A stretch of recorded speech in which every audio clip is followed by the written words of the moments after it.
Thank you, Mr. Speaker. Mr. Speaker, I'm asking for unanimous consent to adopt the following motion, that notwithstanding any standing order or usual practices of the House, Bill C-4, an act to amend the Criminal Code, conversion therapy, be deemed to have been read a second time and referred to a committee of the whole, deemed considered in committee of the whole, deemed reported without amendment, deemed concurred in at the report stage, and deemed read a third time and passed.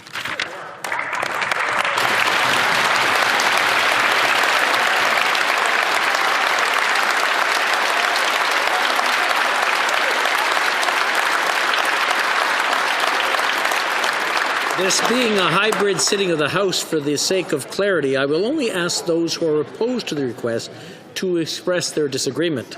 Accordingly, all those opposed to the honourable member moving the motion will please say nay. Agreed. The House has heard the terms of the motion. All those opposed to the motion will please say nay. There being no dissenting voice, I declare the motion carried.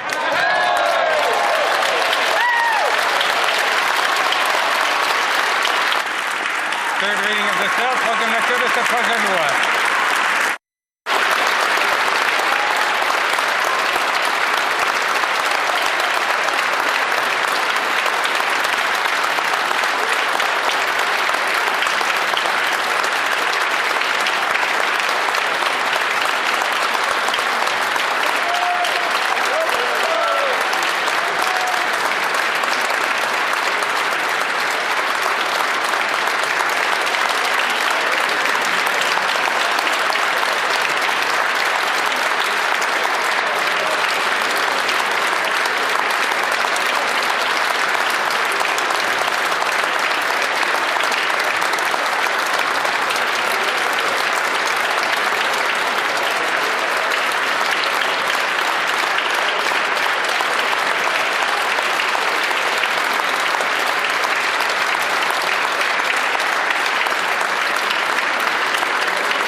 Hello, everyone.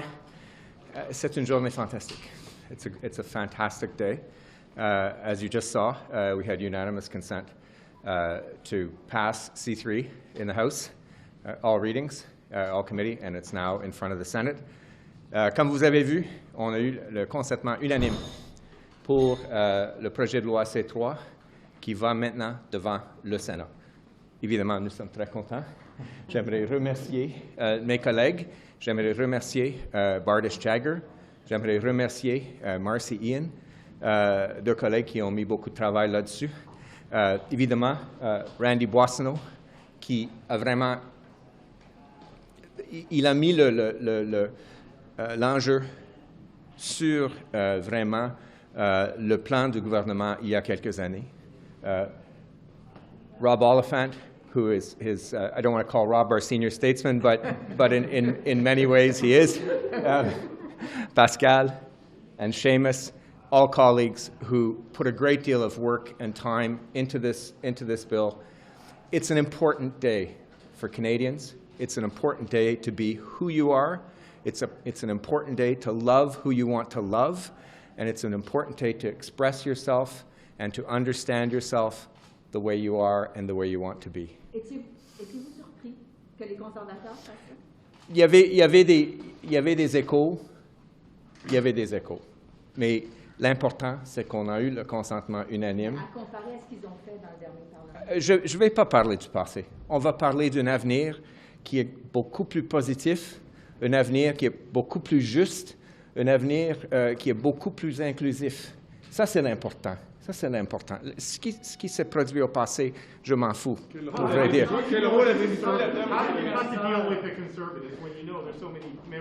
Look, there are clearly people in the Conservative caucus that we need to thank. There are clearly people in the Conservative caucus who exercised a great deal of leadership on the issue, and I thank them. I thank them sincerely. They have done a very important thing for Canadians. This is what we can do when Parliament works together. This is what we can accomplish when Parliament works together.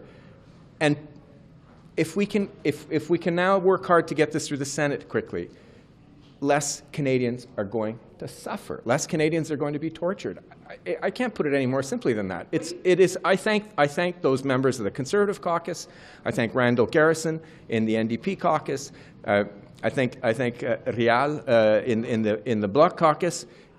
They've all done their work, and I thank them all sincerely. Parlez-nous des dernières heures et en quoi c'est important pour la communauté LGBT.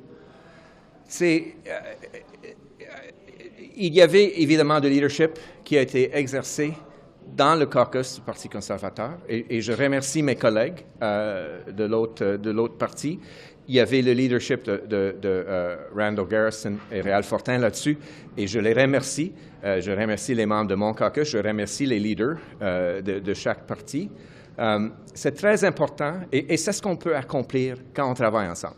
C'est possible d'entendre de Mme St-Onge et M. Boissonnault. Oui, évidemment. Allez-y. OK. Je pensais que vous aviez fini. Oui. C'est évidemment un très beau moment aujourd'hui. C'est une des raisons pour lesquelles je me suis engagée cet été avec le Parti libéral, qui a été toujours à l'avant-plan de la promotion des droits pour la communauté LGBTQ2+. Donc, c'est un soulagement. C'est un soulagement pour toute la communauté aussi de ne pas avoir assisté à un autre débat déchirant autour de cette question-là. Donc, pour éviter des traumatismes à la communauté, je pense que c'est vraiment un beau moment pour tout le monde. Puis, je remercie les collègues, Randy notamment, Seamus, évidemment David, Marcienne, qui ont travaillé sur cet enjeu-là depuis tellement longtemps. Puis, je salue ma communauté. Sorry, I know you thank the Conservatives for the leadership that they showed to get this through, but how did we go from this morning, with them saying this was going to be a free vote, to a unanimous consent to fast-track this afternoon? What happened? David, that's a question you got to ask them. There's some leadership happening in maybe their front bench, even in their mid bench. We can't speculate how we got to this moment, but we go back to the press conference, and I said I dream of a day when our LGBTQ2 issues are no longer political footballs, and we are one day closer to that future. Look at the people behind me that are from our community that weren't elected before. This is progress in Canada. This is putting us at the forefront of the world. And to David's point, this is what happens when Parliament works. And in 2019, we heard the voices of the community. This stuff was and is happening in dark places in our country, and it has to stop. And it's because we heard from MPs and we heard from people who were hurting, and we got legislation and we improved the legislation. And I think we have turned a corner and turned up the heat that you can't stand against LGBTQ issues in this country anymore.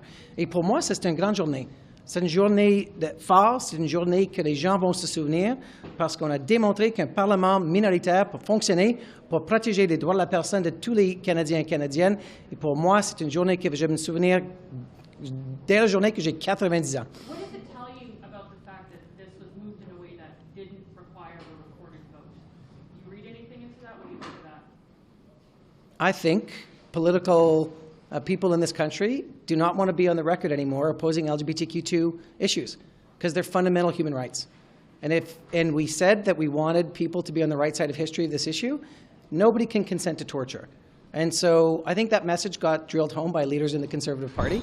And I think it's a great day for Canadians. It's a great day for survivors to know that nobody else is going to go through what they went through.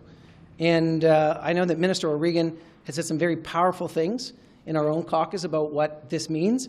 And we don't get to a day like today without MP Oliphant, who has worked with faith community leaders to get to this point. And I think it's important to hear their voices too. I would just add that sometimes politicians aren't as important in this as we like to think we are. I think this happened at kitchen tables around the country. I think this happened with kids talking to their parents, parents talking to their parents about the way our world has changed.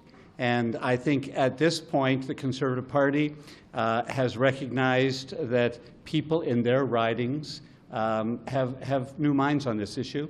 And it's just a wonderful day for kids growing up in a world that I didn't grow up in. And it's a pretty great day. Ça reflète quoi sur le changement de la société canadienne, Le changement, on peut faire ça.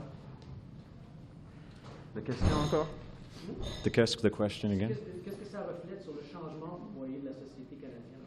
En anglais seulement. What do you think it means, like Mr. Oliphant was mentioning, that it's not something that he would have grown up with? Sorry, my English. No, that's good. And how you feel society and politicians have evolved around the issue?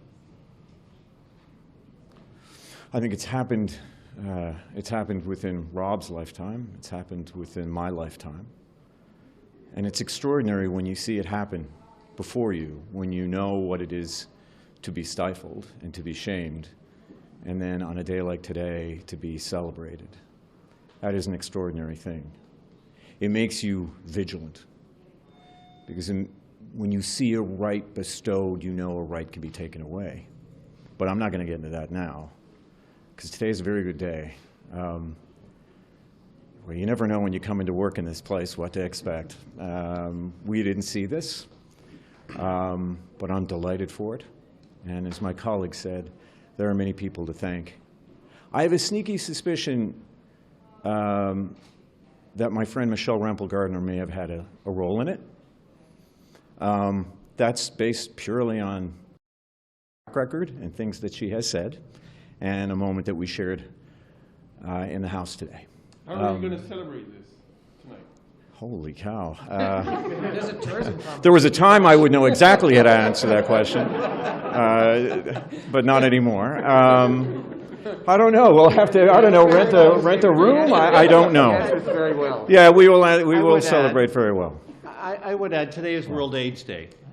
Today is World AIDS Day, and some of us grew up in a generation where gay and lesbian, gay people, gay men, were vilified as the AIDS scourge hit us first. And so today, our world is a little bit safer, a little bit better. Je vais répéter quelque chose en français. Ma belle-fille amie vient de Rimouski. Et à Rimouski, il y a des grands changements dans les derniers 30 ans avec les choses sociales, les choses de complexe, l'intégration de tous les gens du Québec et au Canada.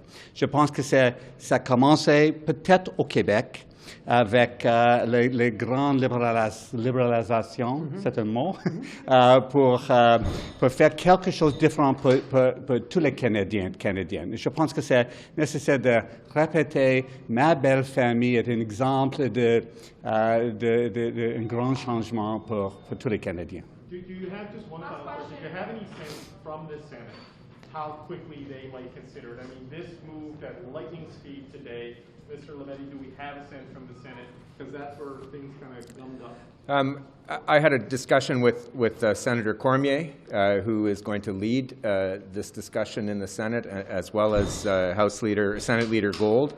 And they're committing to push it through as fast as they can. I'll be honest with you, I have asked them to undertake those discussions in a sensitive way that doesn't re-traumatize survivors of conversion therapy. That's something that we saw in the House last time.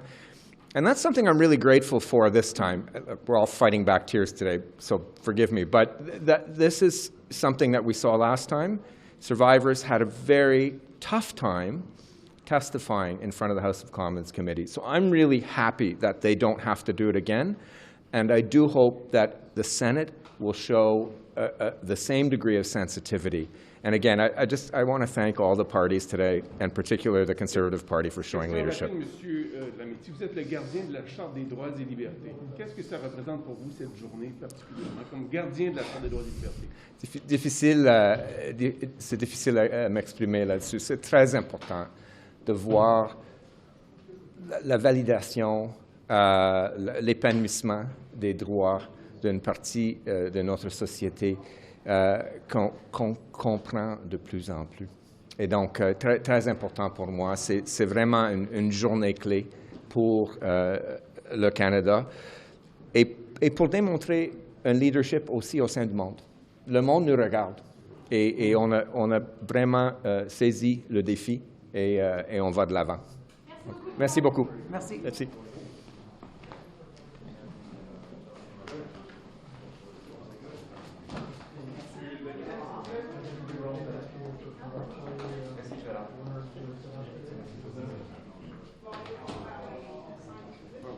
qu'est-ce qui s'est passé? Bien le bonjour. Bien le bonjour, mesdames, messieurs. Je crois comprendre que vous avez des interrogations. Je vous écoute. Qu'est-ce qui s'est passé pour que le Parti conservateur donne son consentement unanime pour l'adoption aussi rapide? Alors, comme vous le savez, aujourd'hui, nous avions un caucus. Lorsque je suis entré au caucus, vous m'aviez questionné là-dessus. J'ai dit qu'on allait avoir une discussion. À la sortie du caucus, je ne fais que rapporter les faits. À la sortie du caucus, notre chef a dit qu'il était prêt à accélérer le processus. Et vous avez vu que l'accélération s'est confirmée après la période de questions, alors que notre ministre du cabinet fantôme en matière de justice, Rob Moore, a présenté une motion visant à faire en sorte que l'on se retrouve exactement où nous étions il y a 6 mois avant que M. Trudeau déclenche une élection, c'est-à-dire que l'on se retrouve au Sénat, là où le projet de loi doit continuer à être débattu. Quelle garantie vous avez au Sénat? Quelle garantie vous avez au Sénat?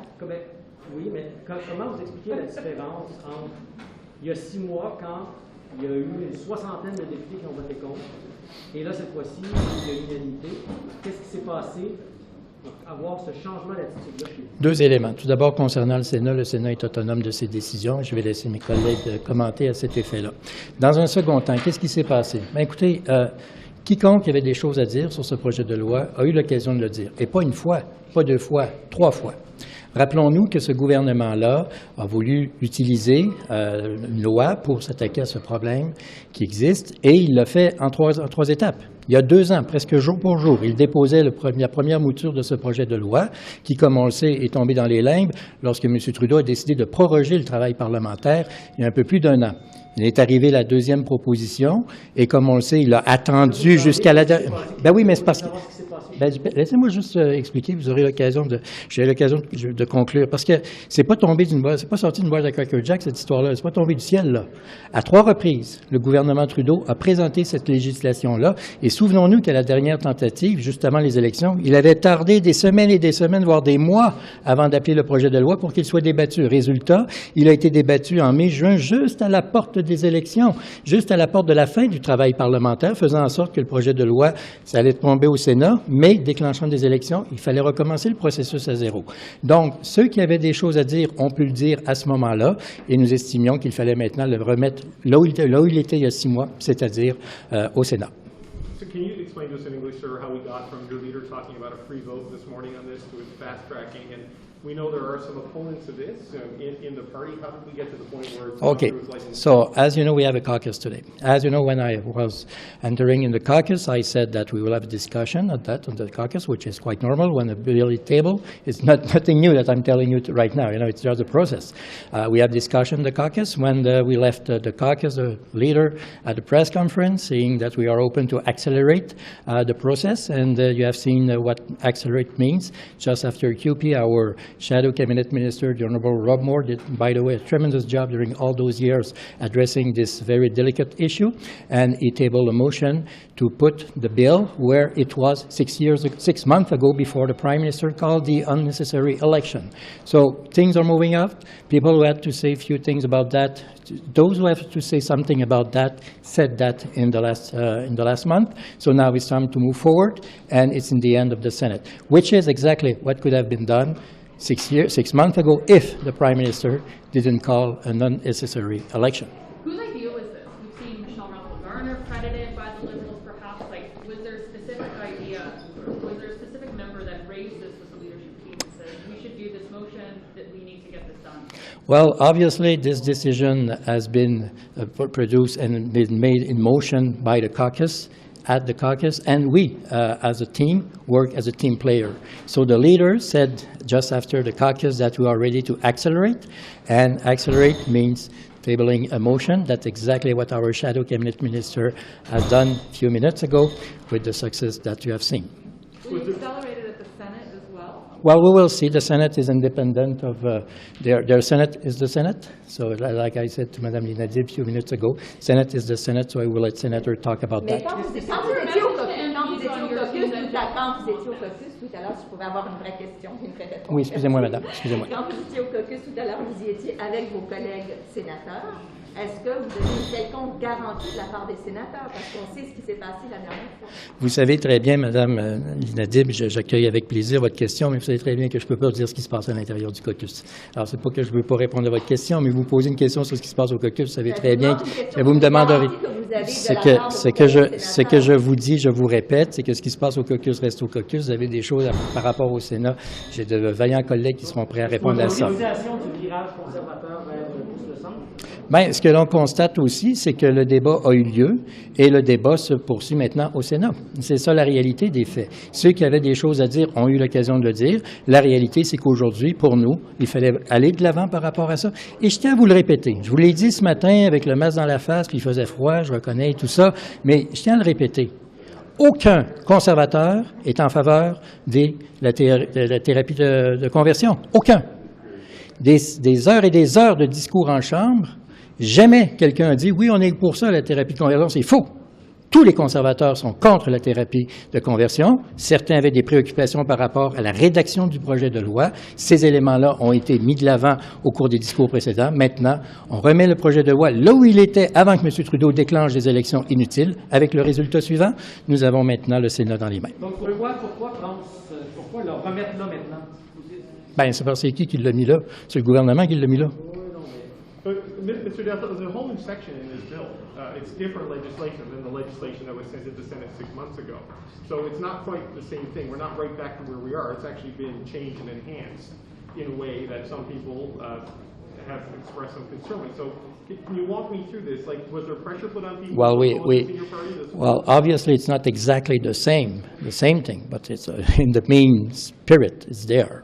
So this is why, we had a conversation and discussion, and we decide, like our leader said, to accelerate the process. And you have seen just a few minutes ago that our shadow cabinet minister, the one who drive the bill throughout all of those 2 years, and keep in mind that this is the third time this government is tabling this bill.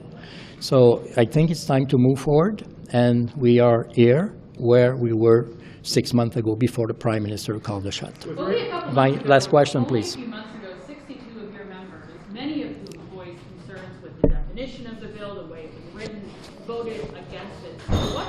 And there's nothing to indicate that many of those members still in the House have changed their minds. So what's your message to members of the Conservative Caucus who still might have those concerns, if not new ones, given that this bill is even tougher than the last one? We all know and we all recognize that, yes, there has been vote in the previous parliament, and we all know and recognize also that people express their concern with that. We also realize and recognize that with the unanimous motion, people are behind the situation that we just want to have the bill where it was 6 months ago. If the Prime Minister had not called this unnecessary election, we were there. There is no story, but because the Prime Minister, for his personal purpose and personal political agenda, decided to spend $600 million Canadian for absolutely nothing except for a reset of the new cabinet, the result is that without that decision made by the Prime Minister, the Senate would have worked in the last 2 months. So now what we are doing is just to put where it was 6 months ago. Merci beaucoup, messieurs les amis. Thank you, sir. Thank you, sir.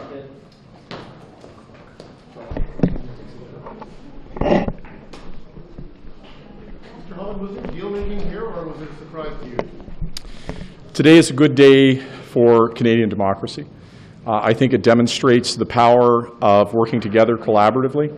I've been talking since the beginning, and so has the Prime Minister, since the onset of this Parliament, of the need for us to work together to find common ground, to find ways to work together, and to recognize that there are instances where, of course, we're going to disagree and where we must cross swords, but there is enormous power for this place and for Canadians in speaking with a unanimous voice.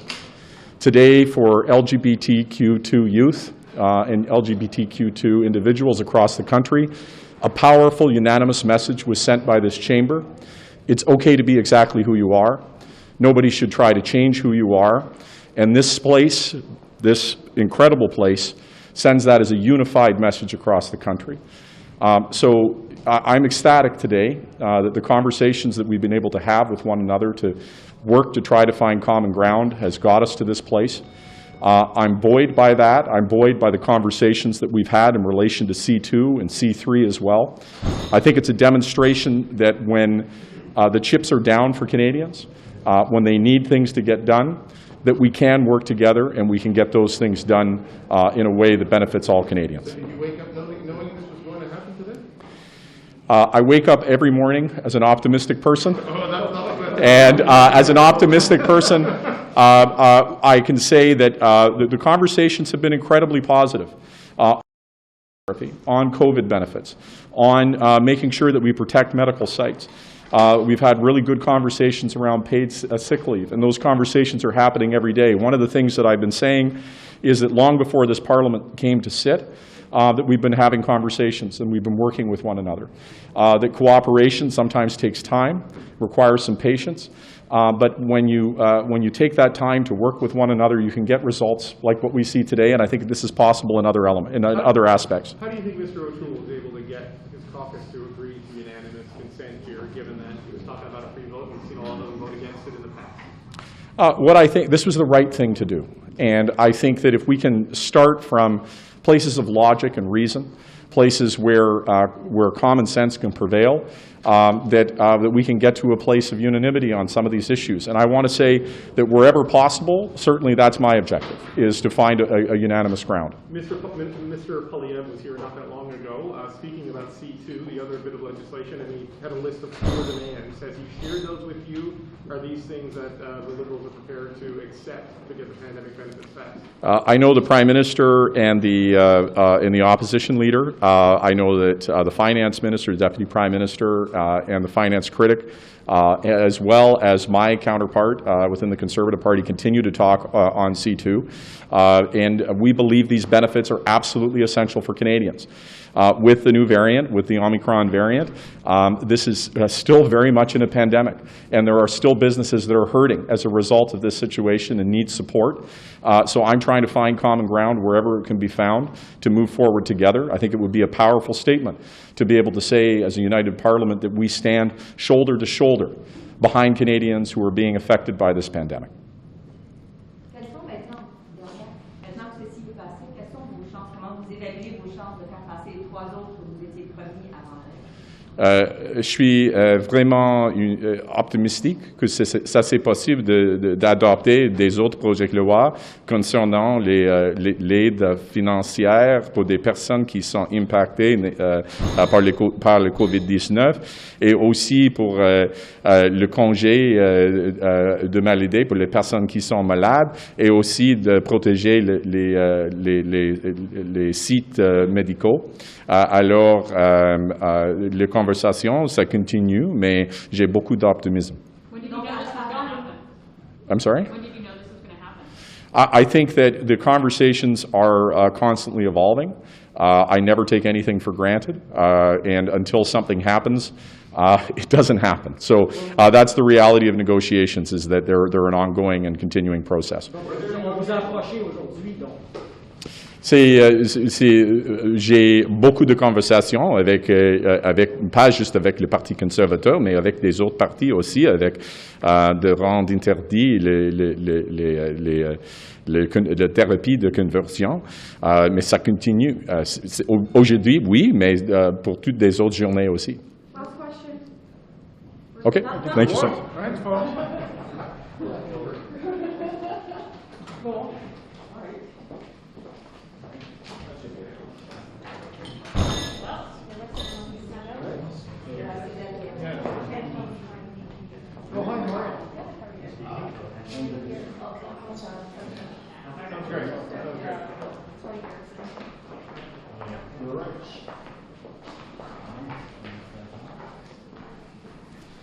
Good afternoon. It's a really important day today in the House of Commons that we see the bill to ban conversion therapy passed unanimously. There were real costs to the human delay that took place, real human costs to the delay that took place over the last year, because unfortunately conversion therapy still goes on in Canada, even though it's mostly in the shadows. So now it's over to the Senate, and we're looking forward again to the Senate acting as quickly as they can so that we can get this practice banned once and for all. In your mind, what changed from the spring when the earlier version of this bill was debated to what we saw today? Well, I think the critical piece all through has been the testimony of survivors and the work that survivors did in talking to members of Parliament about what they experienced as a result of conversion therapy and the horrible negative aspects that conversion therapy has on people's lives. And in many cases, we know it's led to severe depressions, self-harm, and in some cases, even to death by suicide. So these stories, as they came forward, I think are what changed people's minds and what convinced people that this was important to get done. We had heard those stories before the last vote, and 60-odd MPs still voted against it.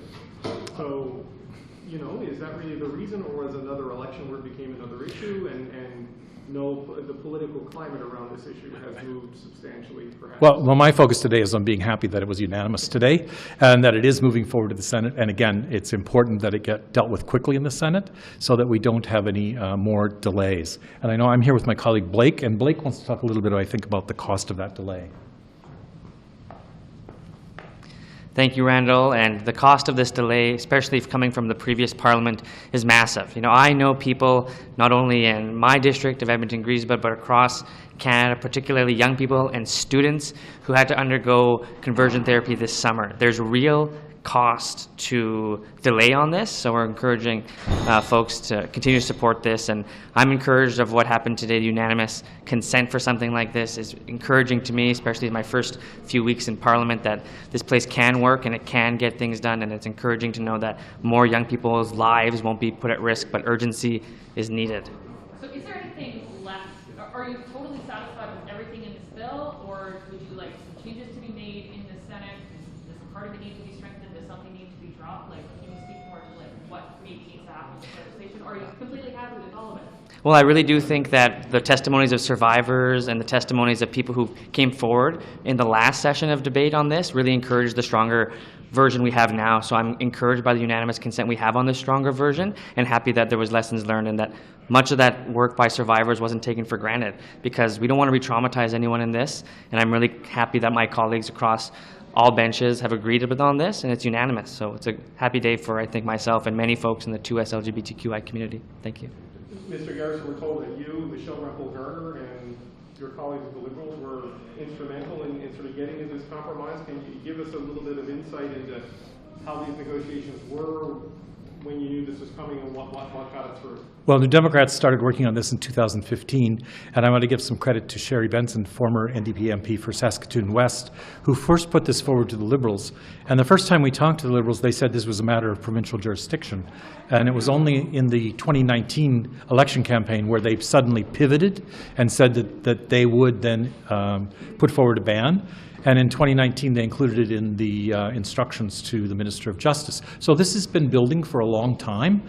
And certainly, when we came back in this Parliament, there were lots of discussions immediately about how and when we could get this done.